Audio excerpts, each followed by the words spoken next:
The recent High Court ruling, Kenyans, dear Kenyans, that declared the process of amending the 2020 Constitution through the Building Bridges Initiative, BBI, as a constitutional illegal, null and void, has elicited strong opinions.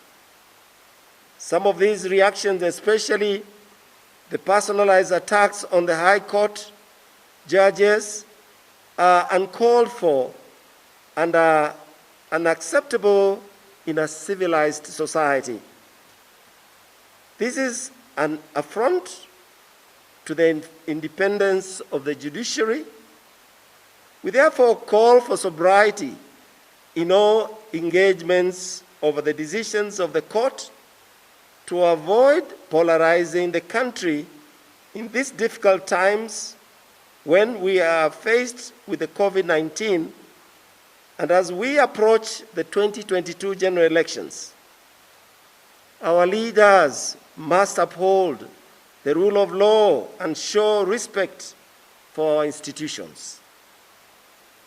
As the fate of BBI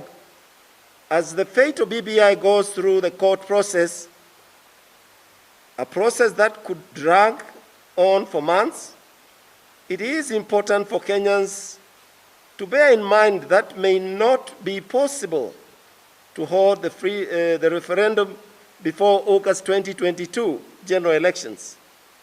And therefore, we propose that to ensure a democratic, constitutional, and inclusive process that is based on law and dialogue, and as far-reaching constitutional amendments should only be addressed after 2022 general elections. In the meantime, Kenyans should pursue through the Parliament some essential reforms to ensure a peaceful, progressive, and prosperous country in the lead up to the after 2022 general election. We find it painful also when our places of worship are closed to the public wherever there is a lockdown, yet at the same time, the same people are allowed to go to markets and other public places without any restriction at all. Similarly, we find unfair the way some of those who charge with enforcing the law, disrespect worshippers' places, and especially places of worship. If there is anything to be addressed, let it be done, we pray, in a humane way, with maximum respect and care for the life and dignity of every person. Places for worship are holy and sacred.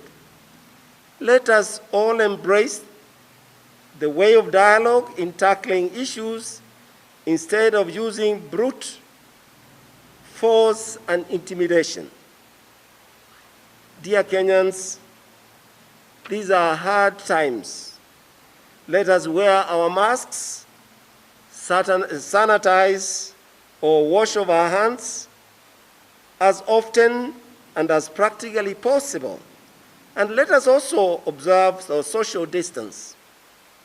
We urge every Kenyan to consider the value of life and sacrifice and occasions and interactions that may become source of spreading or contracting the virus.